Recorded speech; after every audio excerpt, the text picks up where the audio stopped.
Are you currently in a relationship or been in a relationship where the person you're in the relationship with tells you about a memory, a past situation that took place that you just don't remember? And you try to remember, but you just don't seem to remember. But over time, you seem to create this memory, and this memory becomes reality. And it's interesting how this works. It's interesting how that memory can serve a purpose, bringing the relationship closer together, allowing you and that person to be more connected and bonded, feeling a certain way about that person that you might not feel that way if that memory didn't exist, giving them more leeway than you normally would. And so what does that mean, and how does that happen? In today's video, we're going to dig deep into false narratives, false memories, even embellished memories, understanding how that affects our life, how it affects our relationships. And you don't want to miss it, because at the end of the video, I'm going to really connect the dots when it comes to the concept of soulmate and twin flames, and how a memory like this can make us feel a certain way about that situation. Let's deep dive into that today. What's your name? Nancy Taylor, and you are? What high school did you go to? What? High school. Lincoln, in Pittsburgh. Who are you? Who was your 12th grade English teacher? Are you kidding? No. In 12th grade, your English teacher was... Mrs. Walsh. Mrs. Walsh, yeah. Nancy. Lincoln. Walsh. Okay, thanks very much. Hey. I love that clip because it's so poignant. It's so amazing when we're talking about these false narratives and false memories. Now, we're all not living in the movie Groundhog Day. I get that.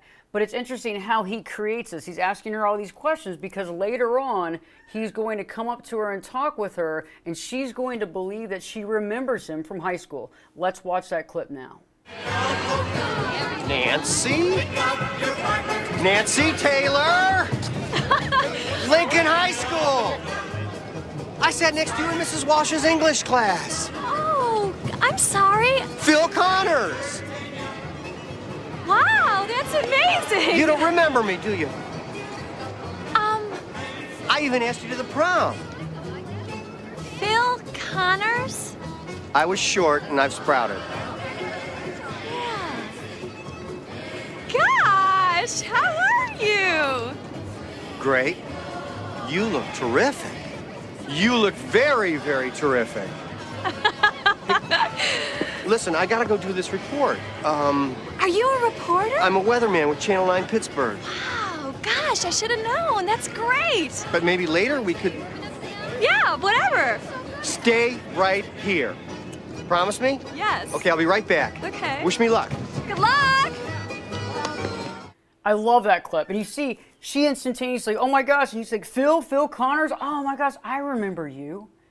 It's like she remembers. She creates this false memory in her own mind, validating the situation that, yes, indeed, they went to school. They went to the same high school. Even the fact that he asked her to prom, that he was short and now sprouted, that's just falsification. But think about how quick the brain can make that a reality. And that's what I want to deep dive in today's video, because I think it's important, because when we have these false memories, these false narratives, they can make us feel a certain way, create certain realities for us, and we need to really base these relationships in our gut and our heart and based on truth. So one of the most interesting concepts is change bias, right? So what it does is it's a memory distortion that actually tells us that something is way more challenging, way more harder, way more stressful than it actually is. A good example of it that I think is very interesting is when people get really overwhelmed with technology, and they tell themselves over and over again how they can't do something, how something is so horrible. They don't have any knowledge, they don't have any understanding, it's gonna break, it's gonna fall apart, something bad's gonna happen. That's change bias, right? Because if we could just change kind of the theory around what we feel about it, the actual thing that we're trying to do becomes a little more easier, because we're not putting all these stressful definitions and pain on it. Another interesting brain memory thing is cryptomnesia. And this is interesting too, because it's when our mind forgets where we learned something. Like we might have caught something on YouTube or caught something on some sort of show, and all of a sudden we believe to feel like we've generated that information on our own, like it's come out of our own brain. Another interesting brainism is egocentric bias. Now what that means is that you remember something differently. Good example would be you didn't run 7 miles, you ran 9 miles. Maybe you didn't run 9 miles or you ran 9 miles, but you ran 9 miles and you did 6-minute miles. It's the way that we remember it. So it's called egocentric for a reason, right? We make ourselves out to be bigger or better or faster than we really were. So it didn't really happen that way, but we've created that memory recall as our accomplishments are a lot bigger necessarily in that situation than they actually were in real life. The last one that I want to talk about before I talk about false memory syndrome is illusory correlation, and that's when the brain actually takes two things and creates a relationship between two events that didn't even happen. So we might have seen something and then created our own memory of something that didn't happen because we put these two things together, making it seem like it did happen. And they've done a lot of studies on that where they've brought groups in and they've shown things to groups where that group ends up believing because they've seen this type of footage on the news and they've seen this, and they create a false reality. There was another plane crash that never happened, and the whole group remembers the plane crash, but it never really happened. So it's like taking those two pieces together and creating a false reality from that.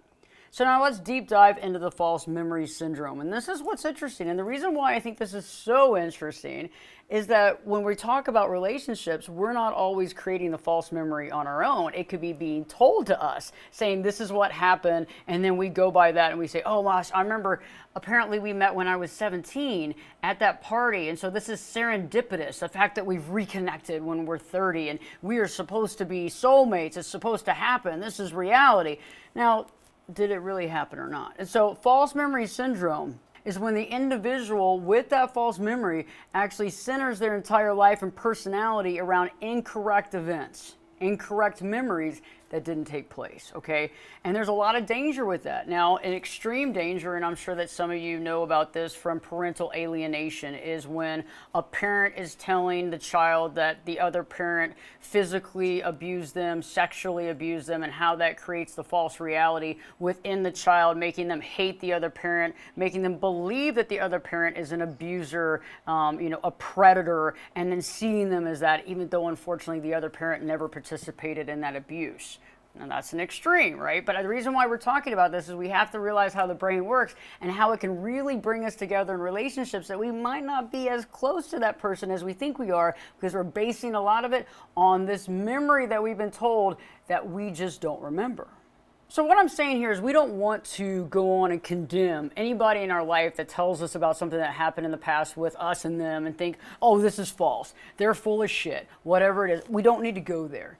But what I'm saying is we want to remove the bias from that memory, meaning that however we're creating, whatever tricks that our mind are playing on us, whatever feelings that we're getting from that memory, because if we honestly don't remember any of it and we're trying our best, the last thing you want to do is falsely create that memory to validate what they're saying. And then see, it's hard for the brain not to connect and put those things together, and then we start adding emotion and we start building on the false narrative, creating that reality, and then building on that relationship. I want to give a few key points on what you want to do in a situation like this, because we're not going to say that everybody's out to get us or falsifying information, but remember, we're all human and we remember things differently.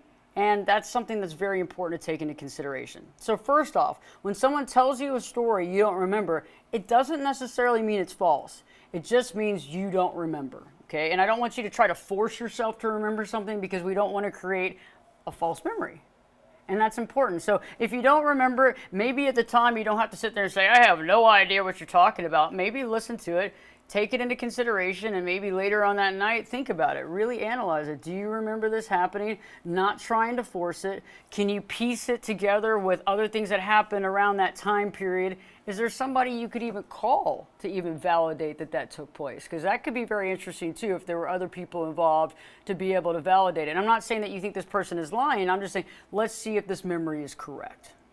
The second consideration is that their memory may be close to reality. We do have people in our lives that have this amazing memory, right? Many of us don't have that same type of memory. Some people do, but some people can also have a memory that might be somewhat off base, okay? So we have to take into consideration how these people are about their past and past memories and events that you can both remember together. So think about that. So take that in consideration. You can base it on things that you both remember and how they see it, and also how you see it, to really understand, can I really trust this person's memory recall, or are they normally off base with past things that have happened? And so usually they don't remember things really clearly, or they miss big pieces of events, or they've falsified things in the past. Another thing that I want you to think about is I don't want you to let this unremembered narrative weigh too much good or too much bad on your life, because that's very important. And remember and notice the fact that I didn't say forgotten memory. I said unremembered memory or narrative, because forgotten means that it actually took place. If it's unremembered, it's unremembered, and it may have taken place and it may not have, but I don't want that to weigh too much on the basis of the relationship. I don't want you to put too much weight into the relationship based on this unremembered narrative. And also, I don't want it to take away too much from the relationship. If it was something that was really super negative that you don't remember, I also don't want to place too much negative power on that situation as well. One thing that I do want you to ask yourself is, what does this memory serve our relationship? What does the memory serve? And what does it serve me in particular? And what does it serve the other person? Okay, so the person that brought up the memory, what does it serve them for you to buy into that memory? Does it serve you anything? What does it serve the relationship? These are very important things, because all I'm saying, the only reason I'm bringing that up is that if someone's wanting to create a closer connection with you, the more memories and past things that they can bring up that bring you closer together, it's going to bring you emotionally closer together. It's going to tie you closer together. And that leads me to my last point in this video, and I think this is very important, is that don't let it serve to give credence to the concept of soulmate or twin flame status. Okay, because when these types of things are brought up in the beginning of a relationship, it could be, yes, something that really did happen. It could be something that really did take place. Or it could be actually a huge red flag, getting you to maybe drop your guard, or see the relationship as longer term, or see that this is serendipitous and you're made for each other. And this wouldn't have happened, even though I don't remember it. I think it did happen. I think maybe I did remember meeting them at a party when I was 16 years old and da-da-da.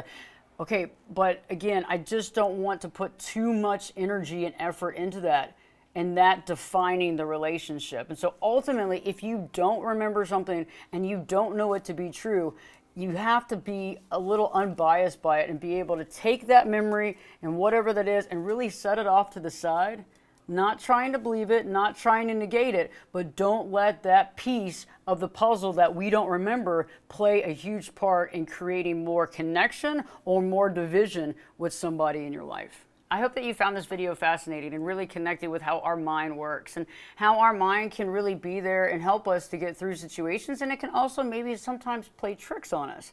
But we want to make sure that we're not judging our relationships based on something that we might not actually remember. If you haven't already, please subscribe to the channel and give us a like here on this video if you've liked the content that I've talked about in today's video. In the comment section below, let me know, are you interested in more information on this? What about soulmates or twin flames and understanding that connection? Because I do feel like all this plays a big role in our relationships. Definitely how we see them, how we perceive them, and how we feel about them. Don't forget to live your true life.